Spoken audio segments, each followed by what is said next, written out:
question, qui est une question qu'on peut poser philosophiquement ou religieusement. C'est-à-dire poser la question de la liberté. Et c'est pour ça, moi, ce qui m'intéresse le plus dans le référent religieux, c'est pas qu'on vienne simplement me dire le référent religieux, c'est halal, haram.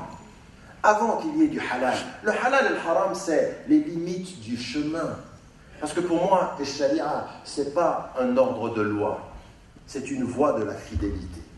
Et que ces règles que l'on a pour devenir musulman et qu'on est quand on est musulman et musulman, ils ne sont là que quand on a compris là où on va, le sens de cette liberté spirituelle, le sens de cette dignité spirituelle.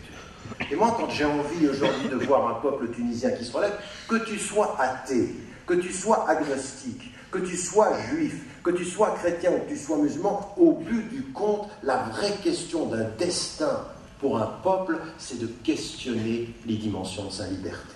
Et l'une des vraies questions, c'est effectivement ceci. Je viens d'écrire et je viens de publier sur mon site quelque chose qui pour moi est tellement visible, c'est que les sociétés majoritairement musulmanes manquent cruellement de spiritualité. Et de spiritualité, qu'est-ce que c'est? C'est le sens des choses. C'est-à-dire de revenir au sens des choses. Et on peut revenir avec sa conscience, mais quand on est musulman et musulmane et qu'on dit par rapport aux colons, on ne veut pas être aliéné, on ne veut pas penser par votre autorité, on ne veut pas à Tunis penser comme si on vivait à Paris, même si parfois à Tunis on a la liberté de penser comme à Paris. Penser comme à Paris, ça ne veut pas dire penser à travers Paris. Penser comme Paris, c'est qu'on a pensé de nous-mêmes quelque chose qui est universel ici et là-bas. Penser par vous, c'est penser à travers vous, aliéné à notre histoire et ne pensant qu'à travers la vôtre.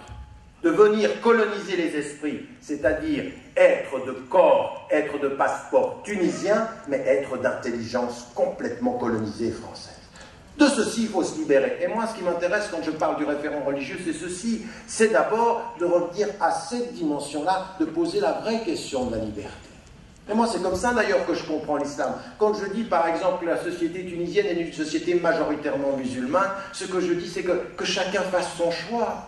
Mais que ceux qui fassent le choix du référent musulman ne viennent pas avec des catégories de la limite et de la peur, mais avec ceux de la véritable liberté, de la véritable dimension spirituelle, de la véritable dimension qui est